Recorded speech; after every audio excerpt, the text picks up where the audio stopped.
habeen wanaagsan daawadayaal wararka caawa aan idin hayno waxaa ka mid ah aqalka sare oo akhrinta koowaad mariyay golaha mihnadlayaasha caafimaadka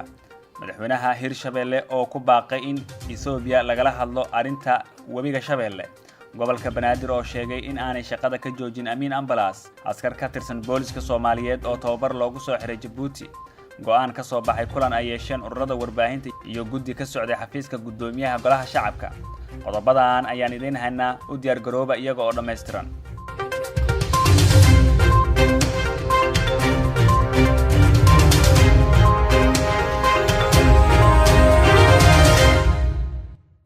senatarada golaha aqalka sare ee baarlamaanka federaalka Soomaaliya ayaa maanta yeeshay kalfadhigii shanaad kulankiisa labaad waxaana shir gudoominayay gudoomiye ku-xigeenka koobaad ee golaha aqalka sare mudane Abshir Maxamed Axmed Buqaari ajandaha ayaa ahaa akhrinta koobaad ee hindisa sharciyeedka mihnadlayaasha caafimaadka wasiirka caafimaadka xukuumadda federaalka Soomaaliya iyo xubno ka mid ah howlwadeennada wasaaradda ayaa xarunta golahaasi ku sugnaa wasiirka wasaaradda caafimaadka xukuumadda federaalka ah Marwe Fawziya Abikar Nuur ayaa faahfaahin ka bixisay hindisa sharciyeedka mihnadlayaasha caafimaadka iyo faa'iidada uu u leeyahay Soomaaliya planki health sector strategic plan labaad oo markii anaga aan imaanayna dhamaado la diyaariyay ilaa iyo hadda wali wax fan uma hayno waxaan ku soconnaa dawladda maalgelin jiray meelo ay wax ku tuurtuureen shalay waxaan la fadhinay UNFPA hay'ad nagala shaqeysa hooyada iyo dhallaanka lacaga ay donorska diyaariyeen sidii loo qaybin lahaa wasaaradda caafimaadka waxa ku soo aaday iyo dhibaatooyinka challengeska u yaalo wax isu dhow ma aha laakiin haddana intaas hadii lagu siiyay aamin sidaad u dhaqaalaysan kartid u dhaqaalaysan waxyaalaha ugu sahlan waxa waaye hooyada dhallaanka loogu hortagi karo oo anaga sameyn karna iskuulla lagu soo saaro gabdhihii caafimaadka mihnadlayaasha caafimaadka ahaa umuliso in la soo saaro gabadhaas umulisada xirfadii la baray waxay ka awood badan tahay islaantii markii ay qatar aragto guriga isaga haysanayso waxa laga yaabaa inay u xilanayso xitaa kasta yar oo la siinayo oo isbitaal laga geeyo ma eedeyn laakiin qatar badan oo calaamado badan oo qatar inaysan fahmin oo gabadha intay isbitaalka u sii socoto iyadii cunug isku dhintaan ama iyadii ay dhimato ama dhiig bax ay u dhimato waa waxyaalo la joojin karo dadka aan soo saarayna marka umuliso waxaan u soo qaatay waa waxa ugu sahlan waa society-ga meesha uu ka dhismayo hooyada iyo dhallaankii hadday dhimanayaan maxaan ka hadalnaa bulsho caafimaad qabta ilmo caafimaad qabta reer caafimaad qabta qaar ka mid ah senatarada golaha aqalka sare ayaa su'aalo ka weydiiyay wasiirka caafimaadka hindisa sharciyeedka mihnadlayaasha caafimaadka waxaana iyadoo wasiirka ka jawaabaysa su'aalahan qaar ay sheegtay in wax badan laga faa'iidayo oo xagga la xisaabinta dhaqaatiirta ajnabiga ah iyo ogaanshaha ganacsiga dawada dalka la keeno iyo tayadooda daawo aan ku habboonayn oo la siiyo marka waxay ii tahay maanta fursad weyn waliba sharcigan oo runtii aan yani si fiican waliba aan uga hadli doono muxuu ahayd to kulankeena kale mudane gudoomiye haddana yani kuma sii fogaanayo balse waxaa loo baahan yahay sharcigan yani marka yani la soo bandhigo sharci waa la soo keeni waa la keeni karaa waana la gudbin karaa laakiin muhiimadda ugu muhiimsan waxay tahay hirgelintiisa leeyihiin 15 ah waxaan rabaa halkaan inay ku muuqdaan hadday noo sheegi karto haddii kalena annaga unbaa markaas ka dambeynayno oo ku dareyno waayo waxaan rabnaa 15 haddii walwalka uu jiro ay caddahay ma kala tashateen oo ma ka wada xiriirteen wasaaraddii waxbarashada hidaha iyo tacliinta sare si aysan arrintaas halisteeda usii badan kulanka ayaa waxaa soo xiray gudoomiye ku-xigeenka koobaad ee golaha aqalka sare baarlamaanka Soomaaliya Abshir Maxamed Axmed wuxuuna sheegay in guddiga uu khuseeyo sharcigan lagu wareejinayo senataradana ay soo akhrisanayaan si looga doodo kulamada dambe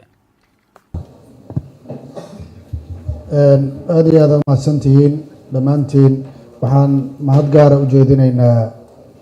wasaaradda caafimaadka iyo daryeelka bulshada oo dadaal dheeraada runtii soo gelisa sharcigan isagoo sharci baahi gaara loo qabo innagana gol ahaan si lamida sida golaha shacabka waxaan ka gudan doonaa waajibaadkeena dastuuriga ah annagoo fursad siin doona sida goluhu u samaysan yahay sharcigan fursad siin doona ah inuu sharcigu helo fikrad labaad iyo baarandeg cusub inuu helo wixii lagu kordhin karana aan ku kordhino isagoo goluhu ku fiirin doono indho ka gedisan maaragtay indhaha golaha kale maadaama ay tahay sida golo labaadba loo sameeyey ujeedaduna ay tahay in sharciga lagu fiiriyo aragti kale inuu helo waxna lagu kordhiyo sharciga. waxaan mahad ballaaran u jeedinaynaa wasiir Fawziyo Abikar Nuur iyo howlwadeennada la socda dhammaantood howlwadeennada wasaaradda caafimaadka dadaalka iyo isxilqaanka isu xilqaameen waajibka ka saaran in sharcigan uu heerkan soo gaaro. intaan kadibna annagana waxaan ka howlgeli doonaa sida ugu dhaqsaha badan ugu degdega badan ugu contributionka fiican inaan sharcigan aan annagana kaalintaasan ka qaadano. ugu dambeyntii waxaan leeyahay senatarada iyo howlwadeennada kale idinkuna sidoo kale mahadsantihiin. waxaana ku wareejin doonaa sharcigan guddiga u xil saaran golaha inuu sharcigan uu maaragtay marsiiyo habraacii xeer dejinta ee loogu talagalay si waafaqsan dastuurka iyo xeer hoosaadka. aad iyo aad u mahadsantihiin. kulankuna noo xiray. madaxweynaha dowlad goboleedka Hirshabelle Maxamed Cabdi Waare ayaa sheegay in ay muhiim tahay dowladda Ethiopia in wada hadal lagala yeesho arinta ku aadan webiga Shabeelle. madaxweyne Waare ayaa tilmaamay in beeraleyda ku dhaqan deegaanada Hirshabelle xilli walba ay khasaaro la kulmaan sabab la xiriira webiga oo gura. taasina waxa uu tilmaamay in dowladda dhexe laga doonayo wada hadal inay kala yeelato dowladda Ethiopia si mararka qaar biyo xireenada aan loogu celin biyaha webiga. waxaa laga dhawaajiyay bariisku wuxuu u baahan yahay biyo. runtii webiga Shabeelle sanadahan dambe sida uu yahay muxuu ahaay aad mataqaana ayaa looga sii dayrinayaa. hadda jadwalka aqoon-yahanadu ay soo gudbiyeen bariis wax soo saara dayrta kama horeeyo. sababta hadda guga tijaabadii kale hadday ku celiyaan waa dayrta un wixii bariis wax soo saara oo rasmiya la beero. waana xilliga dayrta waqtiga bariisku ugu fiicnaan jira haddaad xasuusataan inkastoo shimbirtiisa iyo dhibaatooyinkiisuna ay badnaayeen. haddii marka dayrtii iyadoo bariiskii taagan yahay webigii go'o oo muxuu ahaa xiintooyda iyo keli barwaaqo keliya ay sheekada ku soo aruurto wax soo saarka aan raadinayno oo ilaa 6,000 oo hektar uu gaaray bariiska lama gaari karo. arrintaas ayadaa waxay u baahan tahay inay dowladda dhexe soo farageliso. waxaan ugu baaqaynaa dowladda dhexe inay wada hadallo rasmiya oo wax ku oola oo muhiimadda koowaad leh ay la gasho dowladda aan dariska nahay Ethiopia oo ay kala gasho maareynta webiga Shabeelle iyo sida sharciga caalamiga ah uu qabo in dowladda Soomaaliya iyo beeraleyda Soomaaliyeed ay ka helaan qaybta ay xaq u leeyihiin biyaha Hirshabelle iyo Koonfur Galbeed aad ay runtii arrintaas u khusaysaa. bariisamaadkii waxaad xasuusataan bariiska waxaa laga beeri jiray Hawaii intay ku taal mataqaanin waa sablaale ka sii gadaal meeshaasaa bariis laga tacbi jiray. haddana waxaan cabsi ka qabnaa bariiska laga beero jowhar deyrta inuusan biyo ku filan inuusan helin. arrintaas ayadaahu horumarka ayay khusaysaa, amnigay khusaysaa, noloshay khusaysaa. haddaan nahay Hirshabelle nolosha shacabka wax uga muhiimsan maareynta webiga Shabeelle ma jirto. waxaan rajaynaynaa dowladdeenu ayadaa wakiil nooga ah arrimaha dibadda arrintaas si dadnimo leh inay gorgortan iyo wada hadal ay uga bilowdo. sharciga caalamku wuxuu qabane noo soo dhiciyaan annaguna wixii farsamaa oo aan ku kaabi karno waa ku kaabaynaa. waxaan mar labaad u mahad celinayaa shirkadaha danwadaag oo runtii hawshaan bilaabay. waxay muujiyeen isxilqaanka ay isxilqaameen in waddankooda la xajeclo oga jirto, xoolahooda ay ku aamineen, rajo ay ka leeyihiin. annaguna waxaan ballan qaadaynaa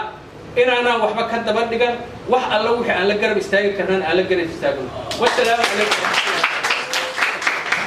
maamulka gobolka Banaadir ayaa sheegay in aan shaqada laga joojin hay'adda Amiin Ambulance oo ka howlgasha magaalada Muqdisho xilli maamulka Amiin Ambulance uu sheegay in dowladda dhexe ay amar ku siisay in ay joojiyaan shaqooyinkii ay u hayeen shacabka Soomaaliyeed. Afhayeenka maamulka gobolka Banaadir waxa uu sheegay in ay soo dhaweynayaan hay'addan sida ay u shaqeyso sidoo kalena ay ka rajeynayaan wada shaqeyn buuxda in ay la yeeshaan ka maamul ahaan si gaar ah. Waxaana sidoo kale afhayeenku uu tilmaamay in loo baahan yahay hay'adda Amiin Ambulance in shaqadeeda ay sii xoojiso oo aanay hakad gelin.